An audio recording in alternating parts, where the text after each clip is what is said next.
We receive all of our blessings from God in Christ. In Christ. It's in Christ, the Messiah, Jesus, that we have salvation. It's in Christ that we become children of God. And it's in Christ Jesus that God purposed to bring about the mystery of his will according to his good pleasure. Paul writes this in such a way as to say that this has always been what God wanted to do. He wanted to bless us. God blesses us according, as it says, according to his good pleasure that he purposed in Christ. When God made the world and us and everything that God made, God's purpose all along was to bless us, bless the world in Christ. And that's a very bold thing to say in light of all the blessings that God promised in the Old Testament. It's always been in Christ. God promised to bless the people of Israel, his chosen people, the Jews. And Paul is saying that all of God's purposes, all of God's promises are fulfilled in Jesus Christ. This is most obvious from the first promise that God gave Abraham in Genesis 12.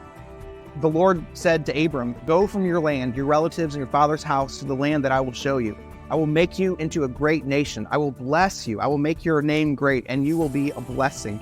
I will bless those who bless you. I will curse anyone who treats you with contempt, and all the peoples on earth will be blessed through you." And then in verse 7 we read, "And the Lord appeared to Abram and said, 'To your offspring I will give this land.'"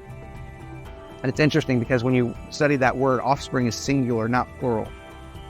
To your offspring I will give this land. So even as God selected Abraham and his family out of all the world to bless and to give his name, put his name on and to make into a great nation so that they would in turn bless all the peoples of the earth, it was to be filled through the offspring of Abraham. Jesus is that offspring because it's in Christ that God brings about the mystery of his will.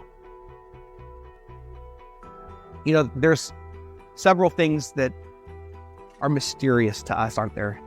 Unknown things about God's will and his plan for us and for all of history.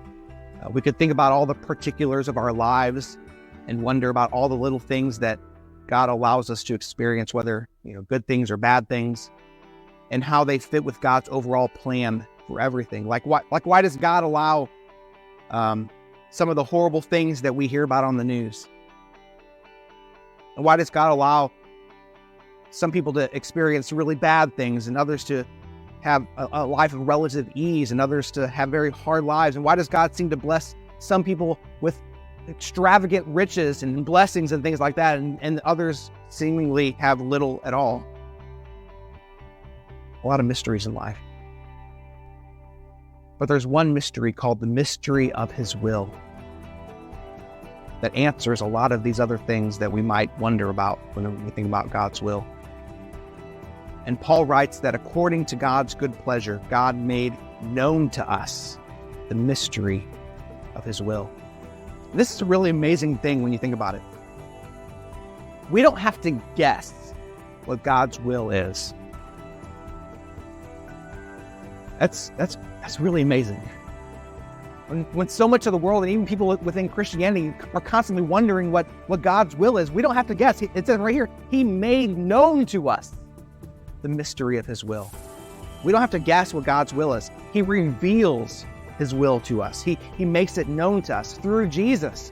We have a relationship with God such that the God who made all things lets us in on his plans and lets us know what the point of all of life is, what all of life is moving toward.